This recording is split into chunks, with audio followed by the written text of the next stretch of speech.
اعوذ باللہ من الشیطان الرجیم بسم اللہ الرحمن الرحیم کلوا واشربوا من رزق اللہ کلوا واشربوا ولا تسرفوا صدق اللہ العظیم اللہم صل علی سیدنا ومولانا محمد وعلى آل سیدنا واصحاب سیدنا ومولانا محمد وآلہ وسلم وسلم علیہ۔ اللہ رب العالمین نے قرآن مجید فرقان حمید میں ارشاد فرمایا، کھاؤ اور پیو اور زیادتی نہ کرو۔ بہت بڑا اللہ نے فارمولہ بتا دیا، بہت بڑا قانون بتا دیا۔ اللہ رب العالمین نے بہت سارے راستے بتا دیے اور بہت سارے زندگی کے ضابطۂ حیات بتا دیے، قواعد و قوانین بتا دیے۔ رب نے فرمایا کھاؤ اور پیو زیادتی نہ کرو۔ اب یہ بہت بڑا قانون ہے، قانون خداوندی ہے۔ ایک عیسائی نصرانی ہمارے بزرگوں کے پاس آئے اور وہ حکیم تھا، ڈاکٹر تھا۔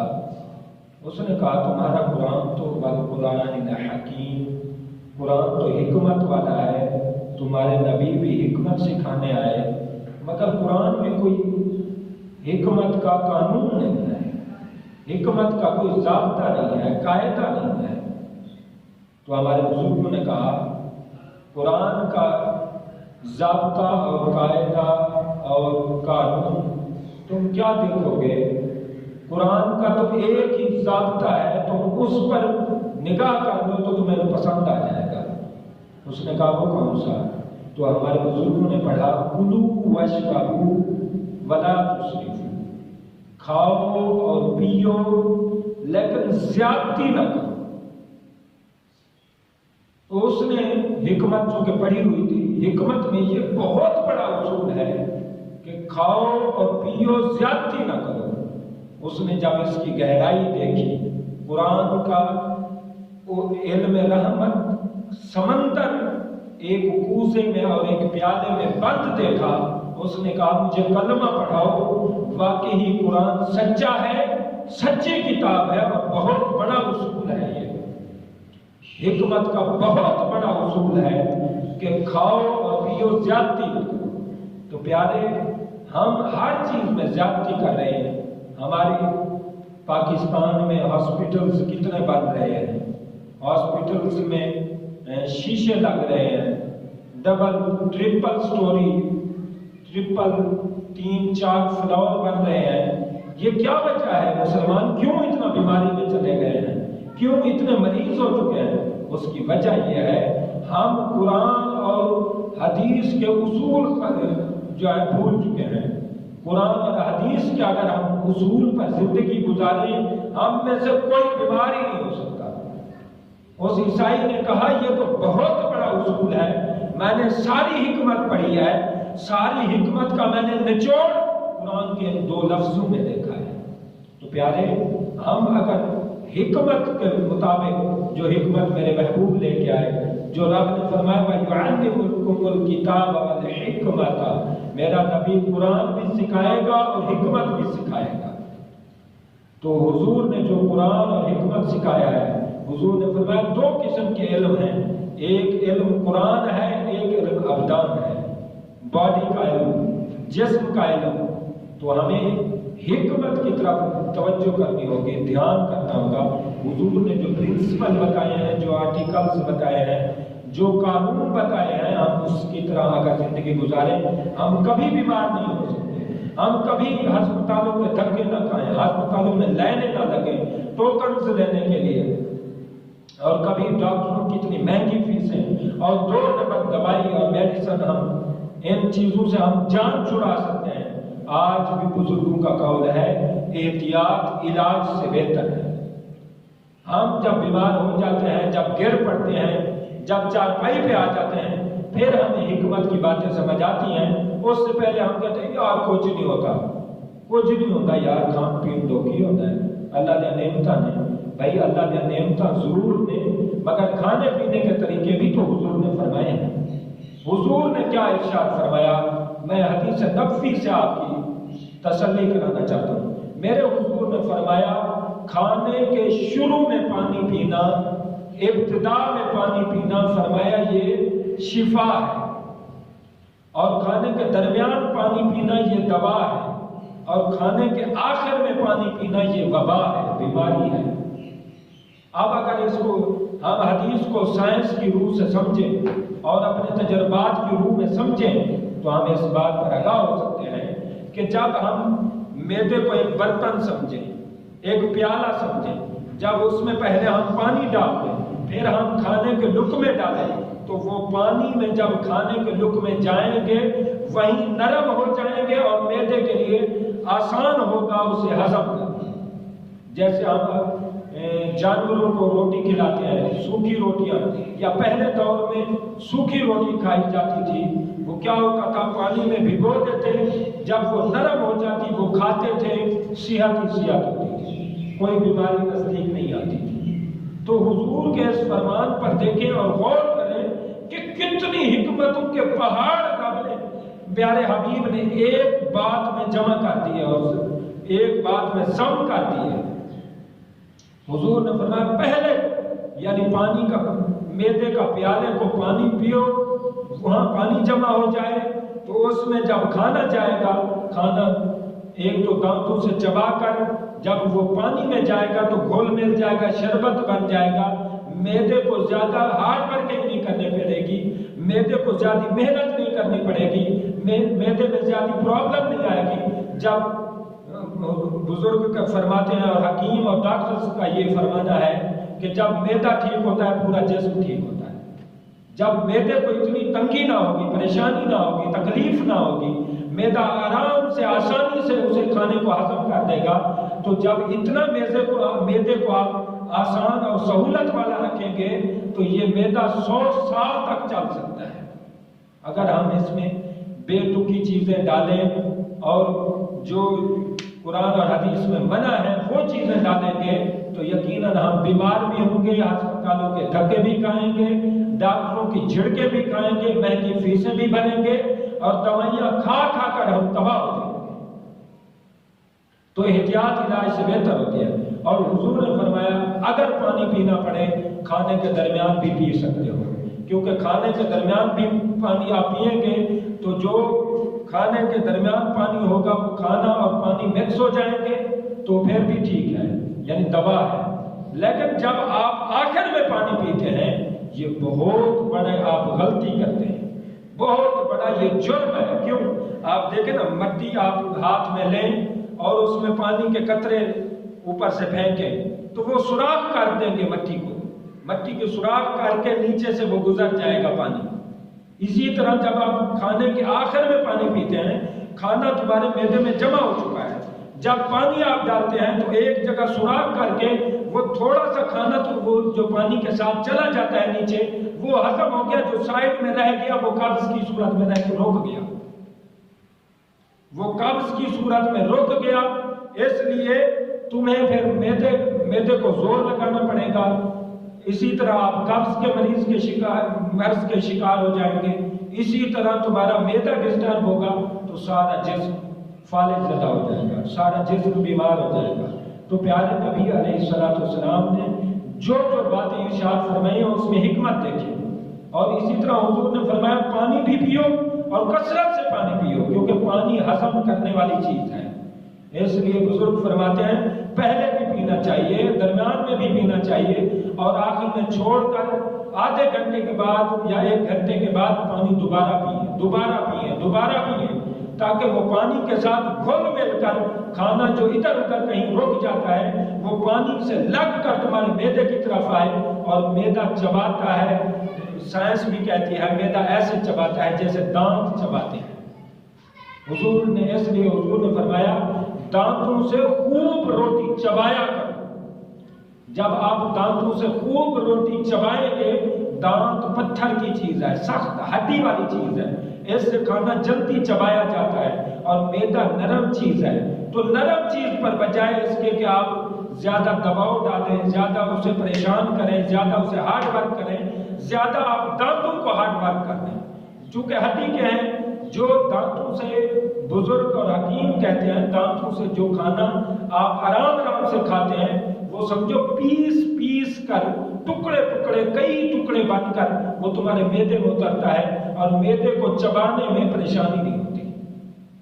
اس لیے میرے حضور نے فرمایا 5 ٹائم مسواک کیا کریں تاکہ دانتوں سے جو خوراک آپ کے اندر جا رہی ہے یہ کہیں بیماری کے اضافے کا سبب نہ ہو، یہ صحت کا سبب ہو، یہ تمہاری طاقت میں صحت میں اضافے کا سبب ہو۔ اس لیے دانتوں کو مسواک کریں اور خوب چبا چبا کر کھائیں۔ اس لیے بڑے بڑے ہمارے اساتذہ میں بھی ہم نے دیکھا ہے کہ وہ آدھی روٹی پر آدھا گھنٹہ لگا دیتے تھے کہ خوب چبا چبا چبا چبا کر، جیسے ہم ببل کھاتے ہیں، چغم کھاتے ہیں تو اس کو ہم چباتے رہتے ہیں، اسی طرح چبانے میں ایک تو یہ جو چبانا ہوتا ہے یہ چبانا خود ایک ہضمدار چیز ہے، ہاضمہ ہوتا ہے اس سے۔ علماء فرماتے ہیں جو صرف منہ کو چباتا رہتا ہے نا اس سے بھی معدہ صاف ہوتا ہے۔ اس لیے ہم جانور کو دیکھتے ہیں جب وہ کھانا کھا لیتے ہیں اور بیٹھ جاتے ہیں وہ منہ اگالی مارتے رہتے ہیں، منہ کو چباتے رہتے ہیں، منہ کو حرکت دیتے رہتے ہیں اور وہ بیٹھ کر بھی کھانا ہضم کر لیتے ہیں، نہ انہیں کوئی ہارڈ ورک کرنا پڑتا ہے، نہ محنت، نہ دوڑ، نہ دھوپ، کوئی چیز نہیں کرنی پڑتی۔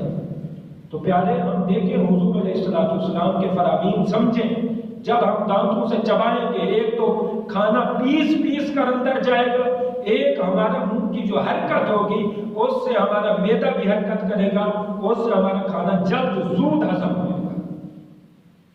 تو ہم دیکھیں آقا علیہ السلام کے فرامین سمجھیں اور حضور نے کیا کیا ارشادات فرمائے ہیں۔ اس لیے جب ہم اس طرح چبا چبا کر کھانا کھائیں اور پہلے پانی کی پابندی کریں اور کھانے کے 1 گھنٹے کے بعد مسلسل ہم پانی پیتے رہیں، ہم پانی مسلسل جب پئیں گے تو یہ بھی شفا کا باعث ہوگا، یہ بھی صحت بخش ہوگا، نفع بخش ہوگا۔ تو علاج سے احتیاط بہتر ہے، احتیاط کریں۔ ہم آقا علیہ السلام کے ان فرامین پر اگر ہم عمل کریں، آج دیکھیں ورزش کرتے ہیں لوگ، ورزش کرتے ہیں جی، کوئی جم جاتا ہے، کوئی کیا جاتا ہے، کوئی کہیں جاتا ہے جی، آپ اس سے کھانا ہضم ہوتا ہے، اس سے بندہ طاقتور ہوتا ہے۔ تو پیارے بجائے اس کے کہ ہم جم میں جائیں، ہم پارکوں میں جائیں، ہم روڈ پر ورزش کریں، تو پیارے نبی نے کیسی پیاری سنت چھوڑی ہے، وہ کیوں نہ عمل کریں۔ پیارے نبی نے فرمایا ہر کام اپنے ہاتھ سے کرنا سنت ہے، حضور نے کر کے دکھایا ہے۔ ہم جو ادھر دوڑے لگاتے ہیں، وہاں وزن اٹھاتے ہیں، پسینہ نکالتے ہیں، دوڑے لگاتے ہیں، تو کیوں نہ ہو اپنا کام کر لیا کریں۔ روزانہ کی بیس پر جب ہم اپنا کام کریں گے ورزش کی ورزش ہوگی اور کام کا کام زیادہ اچھا ہوگا، بجائے اس کے کہ ہمارے نوکر کریں، ہم نوکروں سے اچھا کام کر سکتے ہیں۔ تو ورزش کی بجائے ہم اپنے گھروں کا کام کریں جو حضور نے خود کیا ہے اور سنت چھوڑی ہے اور طریقہ بتایا ہے۔ تو ہم اگر یہ اپنے کام اپنے ہاتھوں سے کریں، کام بھی اچھا ہوگا، ہمارا نظام بھی اچھا چلے گا۔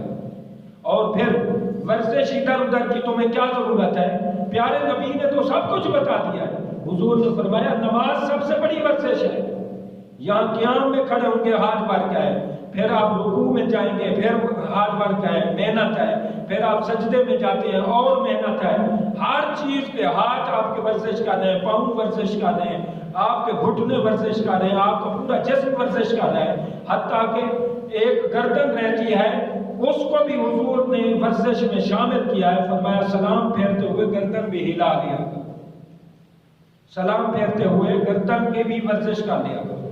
جب ہم اتنی ورزش کریں، اپنے گھروں کے کام بھی کریں، اتنی ورزش کریں، تو نہ ہمیں جم جانے کی ضرورت ہے، نہ ہمیں ہاسپٹلز جانے کی، نہ پارکوں میں سیر و تفریح کرنے کی ضرورت ہے، ہمیں کسی چیز کی ضرورت ہی نہیں رہتی۔ اس لیے میرے آقا علیہ السلام نے جب یہ طریقہ اور نظام صحابہ کرام کو سکھا دیا، حضور نے پھر جب یہ سارا نظام سکھا دیا اور اس سے بڑھ کر حضور نے فرمایا تمہیں چاہیے کہ کھانا جو سالن بنانا ہے وہ بھی شوربے والا بنایا کرو، ہم تلی چیزیں کھاتے ہیں، ہم پتہ نہیں کیا کیا ظلم کرتے ہیں، سالن میں پانی نہیں ڈالتے، یہ رواج چل پڑا ہے، یہ غلط رواج ہے، غلط رسم ہے۔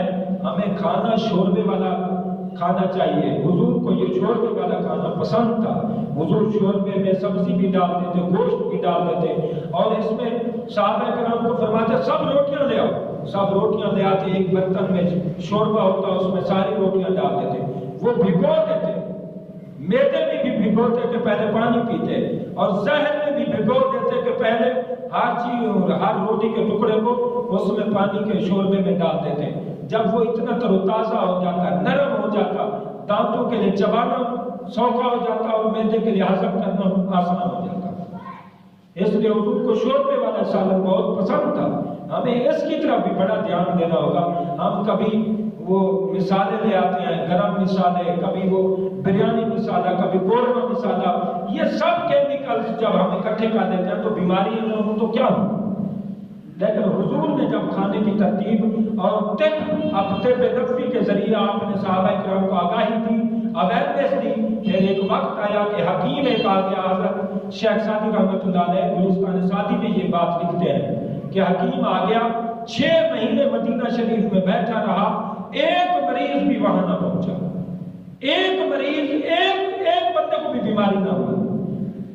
آپ اندازہ کریں، ملک پورا شہر ہے مدینہ شریف، کوئی چھوٹا سا گاؤں اور بستی نہیں، پورا شہر ہے، پورے شہر میں مسلمان تو مسلمان، کافر بھی بیمار نہیں ہوتے تھے، اس لیے کہ میرے حضور کی سیرت اور سنت اور مصطفیٰ کے فرمان اور آپ کے ارشادات عالیہ اور آپ کے فرمودات عالیہ، وہ جناب رحمت للعالمین کی ہر بات رحمت تھی، ہر نصیحت رحمت تھی۔ ایک بھی مریض نہ گیا۔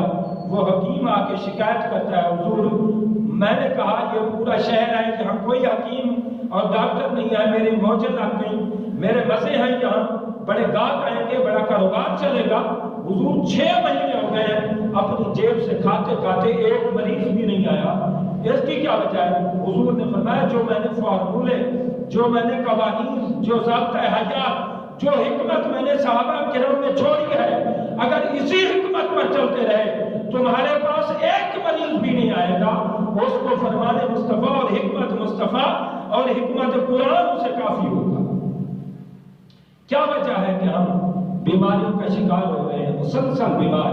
میں یہ بات اس لیے کہتا ہوں شاید کہ کسی کے دل میں میری اتر جائے میری بات، سمجھتے نہیں، جب بندے کو دھکا لگتا ہے، جب بندہ گر جاتا ہے، پھر اس کی آنکھیں کھلتی ہیں، فَكَشَفْنَا عَنْكَ غِطَاءَكَ، اللہ فرماتے پھر ہم پردے کھول دیتے ہیں، پھر کہتا ہے یار میں وہ کام نہ کرتا، وہ کام نہ کرتا، وہ میری صحت کے لیے نہیں ٹھیک تھا، وہ نہیں ٹھیک تھا۔ تو اس لیے ہم پہلے ہی آقا علیہ السلام کے فرامین پر عمل کریں تاکہ حضور کی سنت پر عمل کرنے سے بھی ہم ثواب کمائیں۔ آقا علیہ السلام کی سنت کے ساتھ ساتھ جو رب نے یہ امانت دی ہے، نعمت دی ہے، جسم، یہ ہمارے پاس امانت ہے، ہم اس کا خوب خیال بھی کر سکتے ہیں۔ ہم فرمان مصطفیٰ کے ساتھ اس فرمان مصطفیٰ میں جو احتیاط ہے یہ کروڑ علاج سے بہتر ہے۔ آج ڈاکٹر گاڑیاں دے رہے ہیں، بنگلے لے رہے ہیں، اور کیا کیا جائیدادیں بنا رہے ہیں، زمینیں خرید رہے ہیں، اور بیمار مسلسل بڑھ رہے ہیں، مریض مسلسل بڑھ رہے ہیں۔ میرے فرمان پر میری تو ایک عرضی ہے، گزارش یہ ہے، اگر فرمان مصطفیٰ پر اور فرمان خدا پر تم عمل کرو، یقیناً تم صحت حاصل کر سکتے ہو، یقیناً تم نفع حاصل کر سکتے ہو، اور حضور کی سیرت و سنت کو پھیلاؤ، اور جو امانت رب نے دی ہے اسے صحیح طریقے سے عمل کرو۔ میرے چند کلمات اللہ پاک آپ کے سینے میں اتارے، اور مجھے اور آپ کو اللہ عمل کی توفیق بخشے۔ اللہ پاک سے بڑی دعا ہے، اللہ پاک سب کا کرم نوازی فرمائے، سب بیماروں کو ہسپتالوں کے دھکے اور ہسپتالوں کی چکر کاٹنے سے محفوظ فرمائے، سب بیماروں کو اللہ شفا عطا فرمائے۔ وآخر دعوانا ان الحمد